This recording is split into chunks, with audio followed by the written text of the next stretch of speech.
Welcome to cooking it simple. ഇന്നൊരു Malaysian റെസിപ്പിയുമായിട്ടാണ് ഞാൻ എത്തിയിട്ടുള്ളത്. ജലാറപ്പമാണ് നിങ്ങൾക്ക് വേണ്ടി ഞാൻ ഇന്നിവിടെ ചെയ്യുന്നത്. ഇത് നിങ്ങൾക്ക് ബ്രേക്ക്ഫാസ്റ്റ് റെസിപ്പി ആയിട്ട് വേണമെങ്കിൽ ഉപയോഗിക്കാം, അല്ലാന്നുണ്ടെങ്കിൽ വെറുതെ ഒരു ചായയുടെ കൂടെ കടിയായിട്ട് നിങ്ങൾക്ക് കഴിക്കാം, കറി കൂട്ടി കഴിക്കാം, നിങ്ങൾ ഇഷ്ടം പോലെ നിങ്ങൾക്ക് കഴിക്കാം. ഇത് നല്ല ടേസ്റ്റുള്ള ഒരു റെസിപ്പിയാണ്. എല്ലാവരും തീർച്ചയായിട്ടും ട്രൈ ചെയ്ത് നോക്കണം. ഇതുണ്ടാക്കാനായിട്ട് ഞാനിവിടെ ഒരു മീഡിയം വലിപ്പത്തിലുള്ള ഒരു വലിയ ഉള്ളി എടുത്തിട്ടുണ്ട്. ഇതൊന്ന് ക്ലീൻ ആക്കി എടുക്കാം. അതുപോലെ തന്നെ അരമുറി തേങ്ങ ചെരുകിയതാണ്. ഇതിലേക്ക് നേരത്തെ ക്ലീൻ ചെയ്ത വലിയുള്ളി നമുക്ക് ഇടാം. ഇതിലേക്ക് ഞാനൊരു 1/2 ടീസ്പൂൺ പെരിഞ്ജീരകം കൂടെ ഇടുന്നുണ്ട്. ഇത് നമുക്ക് കുറച്ച് വെള്ളം ചേർത്തിട്ട് നന്നായിട്ടൊന്ന് അരച്ചെടുക്കണം. നമുക്കിതിന് തേങ്ങാപ്പാൽ എടുക്കണം. അപ്പോൾ നമ്മളിങ്ങനെ ചെയ്ത് തേങ്ങാപ്പാൽ എടുത്തു കഴിഞ്ഞാൽ ആ തേങ്ങാപ്പാലിന് നല്ല ഈ ഉള്ളിയുടെയും പെരിഞ്ജീരകത്തിൻ്റെയും ഒക്കെ ടേസ്റ്റ് ഉണ്ടാവും. അപ്പോൾ നമുക്കിത് നന്നായിട്ട് അരച്ചെടുക്കാം.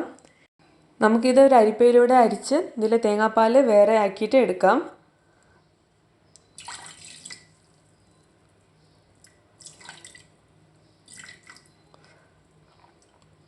അപ്പോൾ ഞാൻ ഈ തേങ്ങാപ്പാൽ വീണ്ടും മിക്സിയുടെ ജാറിലേക്ക് തന്നെ ഒഴിക്കുന്നുണ്ട്.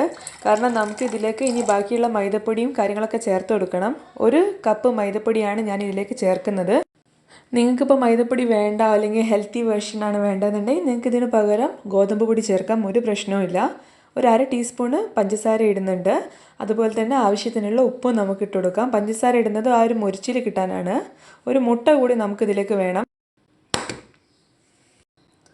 ഞാൻ ഈ മുട്ട കൂടെ ഇതിൽ പൊട്ടിച്ചൊഴിക്കുന്നുണ്ട്. ഇനി നമുക്കിത് നന്നായിട്ടൊന്ന് അരച്ചെടുക്കാം. അപ്പോൾ ഈ മൈദയും നമ്മൾ ചേർത്ത മുട്ടയും ഒക്കെ ഇതിൽ നന്നായിട്ട് മിക്സായിട്ട് കിട്ടും. ഇപ്പം നമ്മുടെ മാവ് നല്ല കട്ടിയായിട്ടാണ് ഉള്ളത്. ഞാനിതിലേക്ക് ഒരു 1/4 ടീസ്പൂൺ മഞ്ഞൾപ്പൊടി ചേർക്കുന്നുണ്ട്, ഒരു കളറിന് വേണ്ടിയിട്ട്.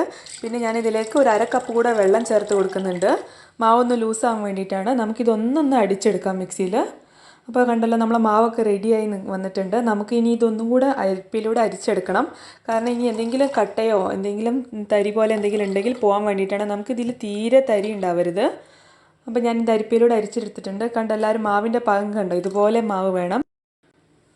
അപ്പോൾ ഞാൻ ആ മാവ് ഇതുപോലെ ഒരു ബോട്ടിലേക്ക് മാറ്റിയിട്ടുണ്ട്. എന്നിട്ട് ബോട്ടിലിൻ്റെ മുകളിലായിട്ട് ഒരു ഹോൾ ഇട്ട് കൊടുത്തിട്ടുണ്ട്. വലിയ ഹോൾ ഇടരുത്, ചെറിയൊരു ഹോളാണ് ഞാൻ ഇട്ടിട്ടുള്ളത്.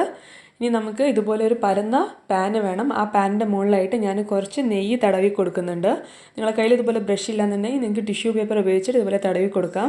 ഇനി നമുക്ക് ഈ മാവ് ഇതിലേക്ക് ഇങ്ങനെ ചുറ്റിച്ച് കൊടുക്കാം. നിങ്ങൾക്കിത് എങ്ങനെ വേണമെങ്കിലും ഒഴിച്ചു കൊടുക്കാം കേട്ടോ. നിങ്ങൾക്ക് ഇനിയിപ്പം നടുവിന്ന് തുടങ്ങിയിട്ട് വശങ്ങളിലേക്കാണെങ്കിൽ അങ്ങനെ, അല്ലാന്നുണ്ടെങ്കിൽ ഞാനിപ്പോൾ ചെയ്ത പോലെ അറ്റത്തുനിന്ന് തുടങ്ങിയിട്ട് നടുവിലേക്ക് എങ്ങനെ വേണമെങ്കിലും ചെയ്യാം. നിങ്ങൾക്ക് ഏതാണോ എളുപ്പം അത് ചെയ്യാം. ഞാനിതിൻ്റെ മുകളിലും കുറച്ച് നെയ്യ് തേക്കുന്നുണ്ട്. ഇത് നിങ്ങൾക്ക് വളരെ പെട്ടെന്ന് കുക്കായി കിട്ടും. ഒരു 20 സെക്കൻഡ് മതി, അതിനുള്ളിൽ തന്നെ നിങ്ങൾക്ക് കുക്കായി കിട്ടും. കാരണം മൈദ കൂടിയാണല്ലോ, അപ്പോൾ വേഗം കുക്കായി കിട്ടും. ഇതൊന്ന് കുക്കായി കഴിഞ്ഞാൽ നിങ്ങൾ ഇതുപോലെ ഒരു സൈഡിൽ നിന്ന് നടുവിലേക്ക് മടക്കി കൊടുക്കാം. അതേപോലെ തന്നെ മറ്റേ സൈഡിൽ നിന്ന് നടുവിലേക്ക് മടക്കി കൊടുക്കാം. എന്നിട്ട് ഇതിനെ ചുരുട്ടിയെടുക്കാം. ഇതിങ്ങനെയാണ് സെർവ് ചെയ്യുന്നത്. ചുരുട്ടിയ റോള് പോലെയാണ് ഇത് സെർവ് ചെയ്യുന്നത്. നമ്മൾ ചിക്കൻ റോളൊക്കെ നമ്മൾ റോൾ ചെയ്യുന്നില്ലേ, ആ ഒരു പരുവത്തിലാണ് ഇത് സെർവ് ചെയ്യുന്നത്. വളരെ എളുപ്പത്തിൽ ഉണ്ടാക്കാം. ഞാൻ പറഞ്ഞല്ലോ, കുട്ടികൾക്ക് നല്ല ഇഷ്ടപ്പെടും. കണ്ടോ, അപ്പോൾ നമ്മുടെ ആദ്യത്തെ ജലാറപ്പ റെഡി ആയിട്ടുണ്ട്. ഇത് വളരെ പെട്ടെന്ന് നടക്കുന്ന പ്രോസസ്സാണ്. പെട്ടെന്ന് തന്നെ നിങ്ങൾക്ക് ഉണ്ടാക്കിയെടുക്കാൻ പറ്റും. ഞാൻ വേറെ രീതിയിലും കൂടെ അത് ഒഴിക്കുന്ന കാണിക്കുന്നുണ്ട്. നിങ്ങൾക്ക് ഇഷ്ടമുള്ള രീതിയിൽ നിങ്ങൾക്ക് ചെയ്യാവുന്നതാണ്. എന്തായാലും എല്ലാവരും തീർച്ചയായിട്ടും ട്രൈ ചെയ്ത് നോക്കണം. പിന്നെ വീഡിയോ ഇഷ്ടപ്പെട്ട് കഴിഞ്ഞാൽ ചാനൽ സബ്സ്ക്രൈബ് ചെയ്യാനും ലൈക്ക് ചെയ്യാനും ഷെയർ ചെയ്യാനും മറക്കരുത്. കൂടെ വരുന്ന ബെൽ ബട്ടൺ കൂടെ ക്ലിക്ക് ചെയ്യണം. അപ്പോഴേ പുതിയ വീഡിയോസ് ഇടുമ്പോൾ നിങ്ങൾക്ക് നോട്ടിഫിക്കേഷൻ കിട്ടുകയുള്ളൂ. ഈ ജലാറപ്പ എന്നുള്ളത് തമിഴ്നാട്ടിലും ഫേമസ് ആണ്. തമിഴ്നാട്ടിലെ മുസ്ലിം ഫാമിലീസിൽ അവർ സ്ഥിരമായിട്ട് ബ്രേക്ക്ഫാസ്റ്റിന് ഉണ്ടാക്കുന്ന ഒരു ഐറ്റമാണ്. അപ്പോൾ എല്ലാവരും തീർച്ചയായിട്ടും ട്രൈ ചെയ്യണം. എല്ലാവർക്കും ഇഷ്ടപ്പെടും. അടുത്ത വീഡിയോയിൽ കാണാം. താങ്ക്